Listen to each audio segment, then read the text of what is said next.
Hallelujah. मेरी तरफ से मेरे सभी मसीह भाई बहनों को जय मसीह की।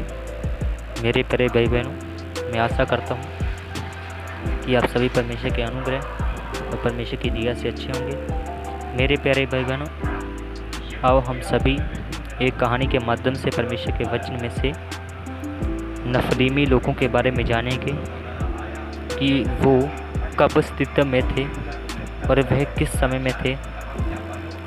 मेरे प्यारे भाई बहनों, जब नफलीमी लोग थे वो नूह के समय में थे, और नूह के समय में जब नूह थे और वह भी क्या थे, उस समय धरती पर उपस्थित थे।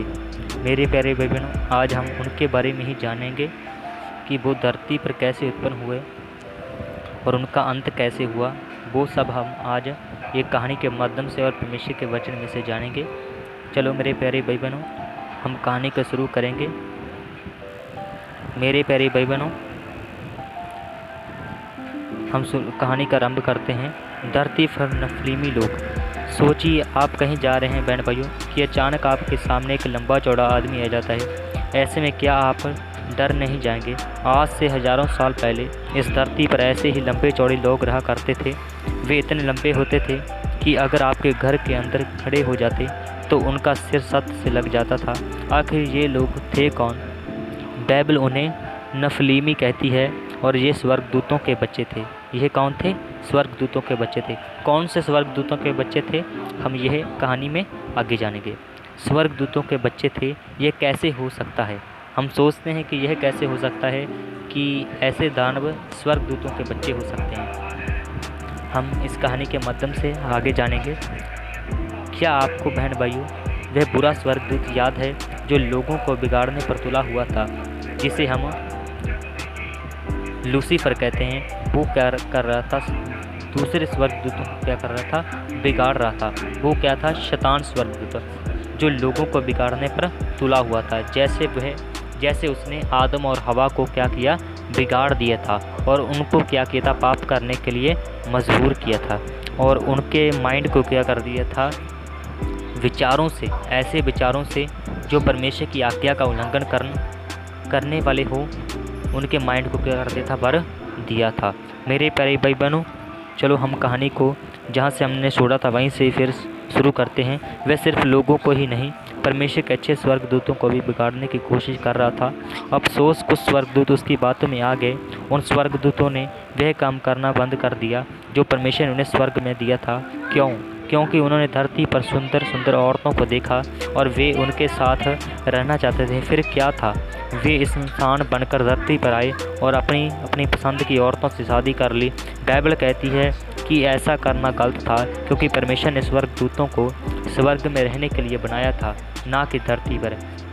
मेरे प्यारे भाई बहनों, जब उन स्वर्गदूतों ने स्वर्ग में से धरती पर जो इंसानों के द्वारा, मनुष्यों के द्वारा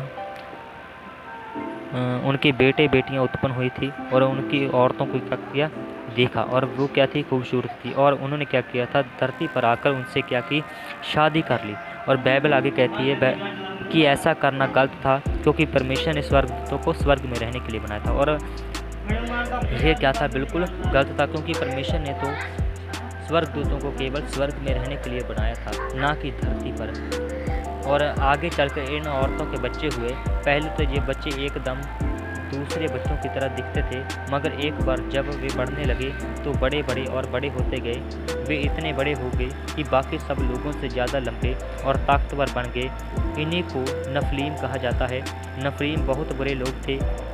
बड़े और ताकतवर होने की वजह से वे अपने से छोटे लोगों को मारते थे और उनकी चीज़ें छीन लेते थे। वे सभी को ज़बरदस्ती अपने जैसा बुरा बनाना चाहते थे। क्या हनोक के मरने के बाद धरती पर एक भी अच्छा इंसान नहीं रह गया था? जैसे कि आप लोगों ने पढ़ा वचन में कि धरती पर एक धर्मी मनुष्य था, और वो क्या था? नूह से पहले का धर्मी मनुष्य था।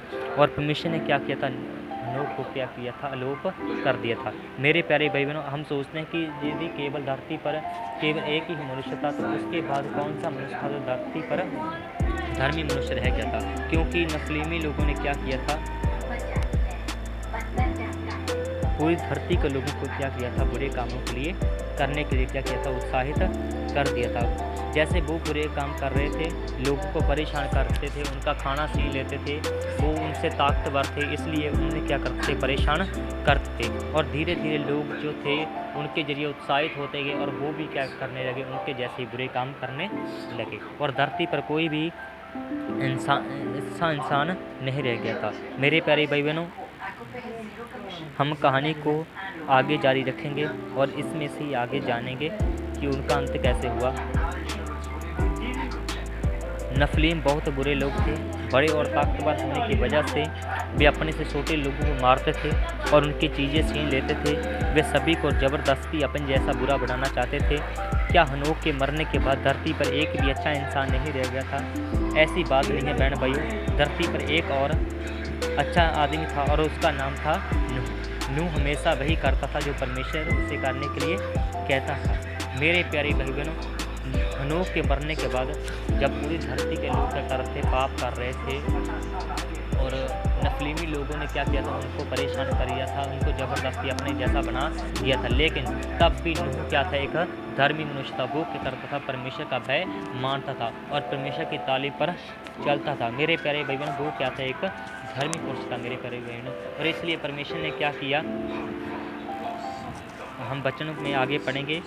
एक दिन परमेश्वर नूह से कहा कि वह जल्द ही सब बुरे लोगों का नाश करेगा, लेकिन नूह उसके परिवार और कई जानवरों को बचाने वाला था। क्या आप जानते हैं?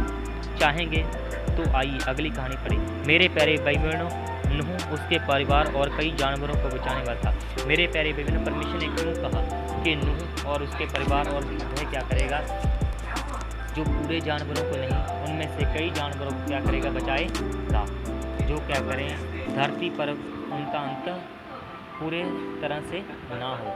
मेरे प्यारे भाई बहनों, और जो नूह के परिवार में से क्यों लोग बचाए गए? मेरे प्यारे भाई बहनों, क्योंकि नूह क्या करता था, जो तालीम पर जो खुदा की खुद तालीम पर चलता था, उसी तालीम पर चलने के लिए वे अपने बच्चों के क्या करता था, उत्साहित करता था कि वे क्या करें, केवल यहोवा परमेश्वर की क्या करें, उपासना करें। और नूह के धर्मी होने के द्वारा और उसकी अच्छी बातें अपने बेटे और बेटियों को बताने के द्वारा, परमेश्वर के वचनों को बताने के द्वारा वो क्या हुए, जल प्रलय से बच गए। मेरे प्यारे भाई बहनों, जैसे कि हमने इस कहानी को पढ़ा और हमने इस कहानी से यह सीखा कि दुनिया के लोग चाहे कितने भी बुरे काम करते रहें और हमें सताते रहें, चाहे कितना भी हमें उत्साहित करें, लेकिन हमने उनकी बातों में नहीं आना।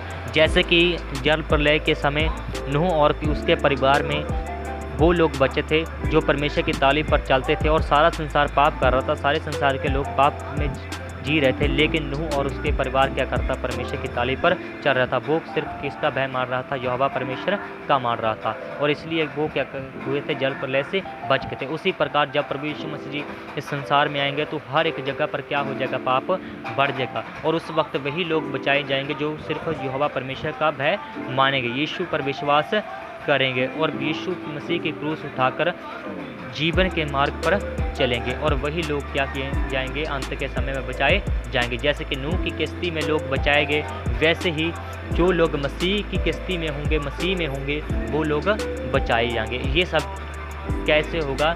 जैसे नूह के समय में हुआ, वैसे ही ये समय जब प्रभु यीशु मसीह जी आएंगे अंत के समय में भी, जैसा नूह के समय में हुआ, अंत के समय में भी वैसा ही होगा। और जैसे कि नूह के समय में धर्मी लोग बचाए गए, वैसे ही अंत के समय में भी धर्मी लोग बचाए जाएंगे। मैं आशा करता हूँ यह कहानी आपको अच्छी लगी होगी। परमेश्वर इस कहानी के पढ़े जाने से आपको और आपके परिवार को आशीष दे। मेरे प्यारे भाई बहनों, जैसे कि हमने इस कहानी में बोला था कि हम क्या करेंगे, यदि आप लोग नूह की कहानी पढ़ना चाहते हैं तो हम क्या करेंगे, ग्रुप में डाल देंगे, और यदि हम चैप्टर ग्रुप में सेंड कर देंगे। वैसे